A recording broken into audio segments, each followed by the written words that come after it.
On Neil Greenery, however, we truly do realize he was brought into the world on the 28th of July, 1938. His complete name was Oscar Hackett Neil Greenery, and at the hour of the occurrence he was 20 years of age, concentrating on way of thinking at Bulbul. School in Oxford. He was from a somewhat wealthy family, with his dad being an English cotton chief. Neil had an affection for all games, yet his principal energy was investigating. This desire to investigate drove him to buckling, which at the time was filling in ubiquity greatly because of the development of buckling clubs during his first year. He joined the English Spikel affiliation, a Cavian bunch, which was established in 193.5, on the off chance that you didn't have a clue about the BSA, is generally renowned for finding Lancaster Corridor, one of England's longest and most complex buckling frameworks. Neil was popular inside the club, and had been on perhaps 1 or 2 outings with them. He was a decent caver, however I wouldn't precisely call him totally experienced. On the 22 null walk 1959, Neil, alongside 7 other cavers from the club, arranged a road trip to Castleton with the expectations of investigating Peak Cave, perhaps of England's most notorious cavern. Castleton, in the Pinnacle locale, is a beguiling English town settled in the midst of the stunning magnificence of the Derbyshire Field. It's prestigious for its pleasant setting with moving slopes, limestone bluffs, and its huge arrangement of caverns. Fun truth, I grew up around 30 minutes from Castleton, so I been ordinarily. It's an astonishing put. However, I wouldn't suggest going toward the end of the week, as it gets with travelers. At any rate, one of the most well-known collapses, Castleton, is Pinnacle Sinkhole, the biggest cavern framework the Pinnacle locale brings to the table for this normal limestone cave framework is a mom. England's generally huge with various chambers. One can investigate Pinnacle cave stands, apart from different caves in Castleton, as it was molded normally dissimilar to those shaped through mining. The sinkhole is a rich history, whenever being occupied by rope producers who involve the cavern as their home today. Directed visits can be taken to see within the cavern, and the entry to the cavern is utilized for town occasions and shows, because of its noteworthy acoustics anyway. Back in the last part of the 1950 sit, was a problem area for buckling bunches hoping to investigate new frameworks. And on the 22 end of spring 1959, the gathering were prepared to investigate that day. The cavers showed up at Peak Cavern fully intent on investigating an entry around a portion of a mile from the cavern entrance. As per reports, this section had been found 14 days sooner, so cavers around the UK were anxious to investigate. They started and got to work. All men crept through thin sections at a profundity of around 1,000 FT underground. Following an hour or so of creeping, they arrived at an initial. This was the opening to a huge chamber, which at the time was anonymous. Their chamber has been depicted as heavenly, and the gathering halted and gazed in wonderment at its regular excellence. In the wake of checking out the chamber, they found the limited shaft that had been found 14 days sooner. It seemed to be an opening in the ground with vast conceivable outcomes of where it could lead to. 4 of the cavers in the gathering were among the party that had found the shaft 14 days sooner.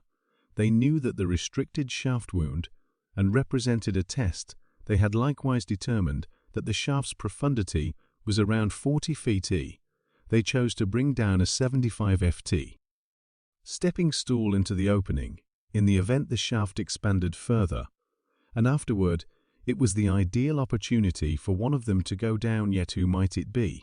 In spite of the fact that Neil was 6 tall, he was exceptionally thin, and boldly concluded that he would be quick to drop the shaft. The shaft shifted off vertical for 12 FT, bent firmly slanted 10 FT, and afterward dropped upward for 18 FT. He gradually and unquestionably worked his direction down the shaft, and when he was around 40 feet down, he saw a few little rocks hindering his direction. This piece of the shaft was exceptionally thin, close and claustrophobic to kick the stones Neil needed to move his body into an off-kilter position. While doing this, he coincidentally stuck the stepping stool underneath him. He was presently sandwiched between the shaft wall and the stepping stool. This implied he couldn't move. He was caught in obscurity and unfit to free himself. After about 30 minutes of battle, Neil abandoned attempting to free himself. He yelled up to the others, "I say, I'm stuck, I can't move an inch." He then, at that point, requested that the others lift the stepping stool as he hung on, which they did. They effectively moved him a couple inches, yet by and by, the stepping stool got stuck, and they needed to take a stab at something different. There was no frenzy right now. The cavers above started the standard salvage activity and lower a rope into the shaft in Neil's psyche. He'd be free in a matter of seconds. The gathering let the rope down, and Neil tied it around his body. The cavers then, at that point, pulled the rope. However, the shaft had sharp corners and snapped a couple seconds after the fact. They chose to attempt this once more and again load an alternate rope down the shaft. They figured out how to pull Neil up around 2 feet before the rope snapped. Neil was as yet stuck now. Overreacting, a portion of the cavers went to find support, and within inside the space of hours, volunteers from everywhere Britain showed up at Pinnacle Cave with expectations of liberating the caught cave, along with many workers, the RAF police, and surprisingly, the naval force made an appearance to help Neil. However, a couple of hours after he became caught, the heroes were given one more issue they hadn't even contemplated.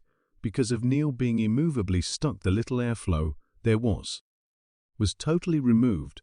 This brought about perilous degrees of carbon monoxide, which was from Neil's breath, and this would present as and putrid air. Greenery was currently starting to pass out, inquiring as to whether they needed to go out and eat. Plainly, they didn't have a lot of time. Experienced cavers were sent down the shaft in order to arrive at Neil Greenery. However, individually they were driven back by the noxious air, a large number of them in any event, passing out. One worker by the name of Ron Peters had the option to arrive at Neil whole rope around him. However, this hindered his breathing considerably more so. He needed to withdraw the rope, and return oxygen tanks were shipped off Castleton, and the specialists siphoned oxygen down through a cylinder, yet they were as yet unfit to free him. Furthermore, there was just no time left. Heroes were frantic to arrive at Neil. The arrangement was assuming anybody had the option to contact him and endure the air to break his collarbone, with the goal that he could be liberated. However, nobody had the option to. They even sent in one of Britain's most worshipped and experienced cavers. Bubbly, however, he was unable to help. Unfortunately, during the morning of the second day, RFDR John Carter, he was observing his breathing, articulated Neil Greenery's dead. On the 24th of walk 1959, most would have agreed heroes did all they could to save Neil Greenery and each. Furthermore, all of them were totally destroyed by the result, including Neil's dad, who held up external the cavern all through the salvage activity. It was him who settled on the choice that no other person ought to put their lives in danger to recover his body. He mentioned the body shit set up and seal the shaft, which they did with rocks. It was resolved that Neil kicked the bucket from carbon dioxide abundance, which is when there is elevated degrees of carbon dioxide in your blood. In spite of gallant endeavors, in unforgiving circumstances, allegations and counter claims emerged about unfortunate association and ineptitude in Neil's extraction. Media inclusion turned negative on cavers and buckling, igniting cause for it to be prohibited because of scene flightiness and peril. Clearly this never happened as expected. The Neomem story is scandalous in the Castleton region. Many actually discuss it. Right up till now, the anonymous chamber from where the shaft started from was named M Chamber out of appreciation for Neil, and an engraving was put on the wall, which is still there right up to the present day, albeit this was totally horrendous. Vital to respect the hero's work resolutely to help Neil, some of whom who had never been underground before the occurrence, likewise enormously affected the Darish Cave Salvage Association, and it would prompt more powerful salvage tasks. Well-being today, Peat Cave actually stays as one of Britain's most significant and popular show buckled, with large number of individuals visiting every year find happiness in the hereafter. Denial is consistently, this isn't an artificial intelligence channel. I do everything myself, and in the event that you value my work, buy in. Furthermore, if you need to go the additional move toward help the channel, perhaps consider turning into a part. Told me your opinion on this case in the remarks beneath. Thank you for observing.